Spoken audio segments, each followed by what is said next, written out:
One Nutrition, One Nation. Masustansyang hapon muli mga kanutrisyon. Kanina ay nakausap natin si Mr. Tablada ng Radyo Kalugaran 97.7 MHz FM sa malayo ngunit magandang bayan ng Claveria, Cagayan Province.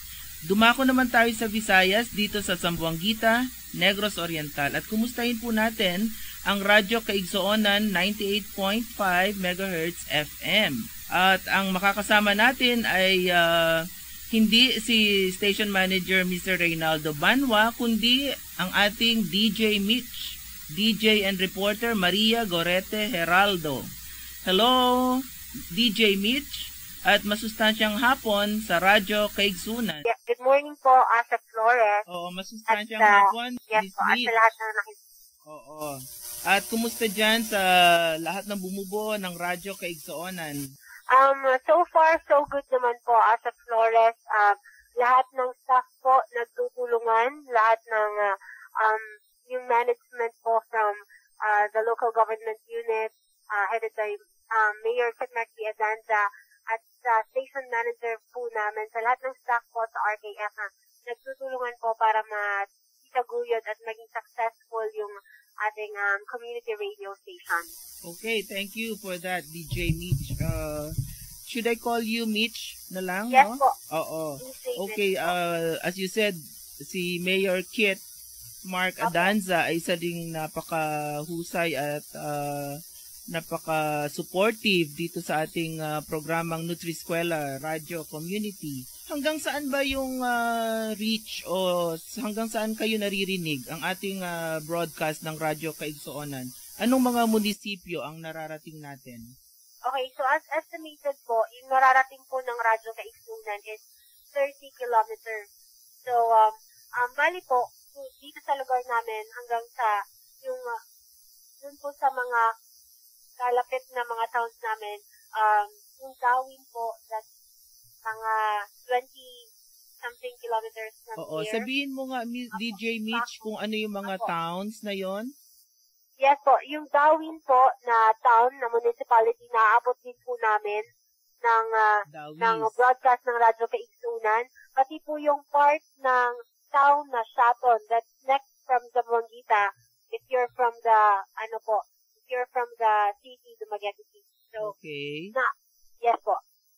Saan, ano pa po? Yung dalawa lang na yon. Yes po, yung dalawa na yun po, bale, nasa range sa na mga almost 30 kilometers away from Zamboanguita po. Okay. So, sa tingin nyo ba, anong assessment niyo? Marami na bang nakikinig sa ating radyo Kaigsoonan?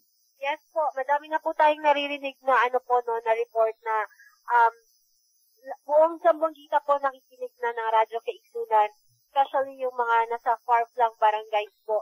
Talagang naaabot po sila ng broadcast natin at parang sila pa yung mga talagang tagapakinig sa atin araw-araw. Oo. Meron ba tayo ng pamamaraan para, unang-una muna, meron ba tayong competition? Meron bang ibang radyo? Wala pong ibang radio station dito sa town namin. Paano naman sila na-engganyo na wag bibitiw, mag-continue na makinig sa Radyo Kaigsunan? Music-wise po, of course, we play yung mga music na mga latest para sa mga listeners namin na mga youth. Apo. Just, meron din po kaming replay music po para sa mga natatanda or sa mga medyo may mga aray-aray. Yes. At saka, sa programa din po namin, meron kaming morning, yung first program namin in the morning, tawag po namin noon is Bangon na Doy. It means in Tagalog po is bangon na. Doy is endearment po ng mga Zamboang nun. So, bangon na, parang kapatid, parang ganun po. So, we play mga music po na ni Max Turban, mga requested po yun actually ng mga tagapakinig na magpa-play kami ng mga Max Turban music in the morning. So, parang yun na yung pampagising po sa mga listeners namin. And then, we also have program na Request Express where they can text their request songs. Then, mukhang ito yung program mo, no? DJ Mitch? program mo itong Request Express, no? Yes po, yes po. Oo, maraming nagre-request naman. Yes po. Madami po kaming texters, madami kaming listeners. Oo. And then, Anong oras ba ang inyong sign-on? Sign-on namin po is 5 in the morning. 5 o'clock. Yes po. Tapos, We ang end sign-off, Yes po. We end up 11 in the evening. ano naman yung sign-off natin? 11 in the evening po. 11. Opo. Okay. Oo. So, lahat ng mga broadcasters or lahat ng ating mga DJs naka-spread out over the whole day. Yes po. Oo. So, meron ba kayong mga pa-contest?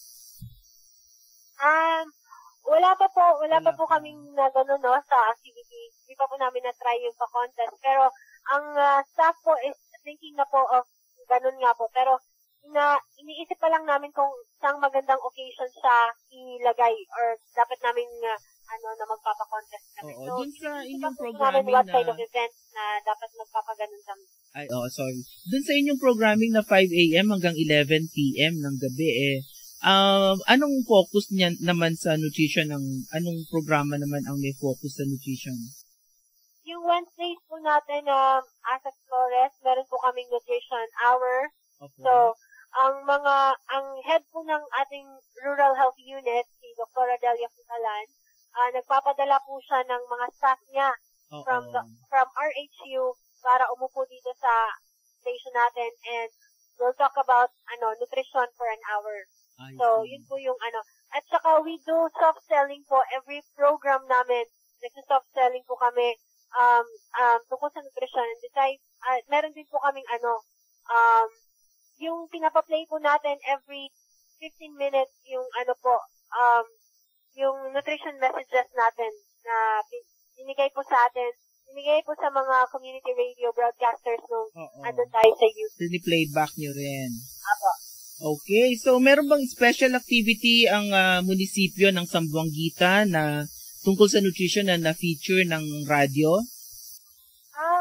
We do mga may walk for a cause po kami every last Saturday of the month. Okay. So yes, pina-cover natin yon, pinipicture yung Radio Kaigsunan as the official media partner at almost sa lahat po ng activities ng munisipyo. Okay. So, good. meron na kaming walk for a cause every Saturday, last Saturday of the month. Then, meron din po kaming, napopromote din po yung municipality namin ng smoke-free. So, counterpart po nito ang healthy lifestyle. Ang Radyo Kaigsunan. Apo.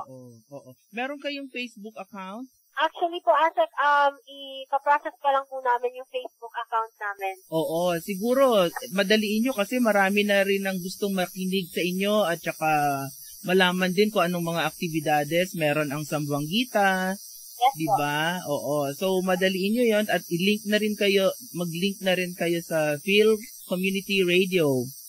Apo. Para ma-update ang laman nito. At sa lahat naman ng nakikinig sa atin sa buong Nutri-Eskwela Community Radio, anong pwede mong parting words, DJ Mitch? In behalf po sa aming station manager at sa lahat ng staff ng Radyo Kaigsunan, thank you so much, Asa Flores, for giving us time na mag-interview po at malaman niyo po yung mga activities namin about nutrition dito sa Radyo Kaigsunan sa Zamboanguita, Negros Oriental. And then, happy listening na lang po sa lahat ng ating community broadcasters. Okay. So, nakuha po sila about nutrition activities dito sa ating Nutri-Eskwela Community Radio Station sa Radyo Kaigsunan. Okay, well said. Thank you very much, DJ Mitch. Napakinggan po ninyo si DJ Mitch ng Radio Kaigsunan ng Zamboanguita, Negros Oriental. Maraming salamat po. 98.5 MHz Radio Kaigsunan ng Zamboanguita, Negros Oriental. One Nutrition, One Nation. Kumustahin naman natin ang ating Regional Nutrition Program Coordinator sa Region 2, si Miss Julie Maestre, na siya rin pong Pangulo ng Association of Nutrition Program Coordinators sa Pilipinas. Masustansyang hapon, Miss Julie. Isang malusog at masustansyang Hapon po, Ma'am Bernie. At sa lahat ng ating mga listeners ng Nutriskwela Community Radio. Kumusta sa inyong lahat dyan? Mabuti po. Katatapos ng bagyo. Balita ko ay nasa Quirino ka yata. Opo, ma'am. Papunta po ako ng Bandera, Quirino. Okay. Naghahanda kayo para sa? Magmi-meeting po kami ng Municipal Nutrition Committee para sa darating na nutrition evaluation. Ng evaluation ng BNS pala. Oo, very good. So, kumusta naman dyan? Maulan ba o mainit o ano? Mainit na, ma'am. Mainit na po. Umalis na yung bagyo. So, nakaalis na si Waning. Opo, ma'am. Dala na yung mga anak. Opo, ma'am. So, magandang araw din sa lahat ng miyembro ng ating Municipal Nutrition Committee ng Madela, Quirino. Pati na rin siguro kay Governor Pogi Kuwa. Opo, ma'am. Makakarating po. Oo. Sana'y tuloy-tuloy ang kanyang suporta sa ating nutrition program. Okay. Julie, napatawag kami sapagkat last episode 1 or yung ating pilot episode ng One Nutrition, One Nation program, ni-report natin last week yung tungkol sa hataw kontra anemia na isang highlight ng pagdiriwang natin ng Nutrition Month diyan sa Cagayan Valley.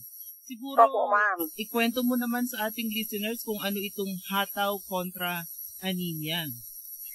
Ang hataw kontra anemia po, Ma'am Bernie, ay isa lamang sa mga activity namin ng Nutrition Month celebration. Okay. Kasi naalarma po kami kung nagkaroon kami ng forum last year na ang Region 2 ay isa sa pinakamataas ang porsyento sa iron deficiency anemia. So, ang ginawa namin, lalo na po sa mataas ang porsyento ng iron deficiency anemia sa ating mga mag-aaral, yung 6 na taon hanggang 12 taon. So, naisip po namin ng Balay na Ipan na lumikha kami. Excuse me, Miss Julie. Ano yung prevalence?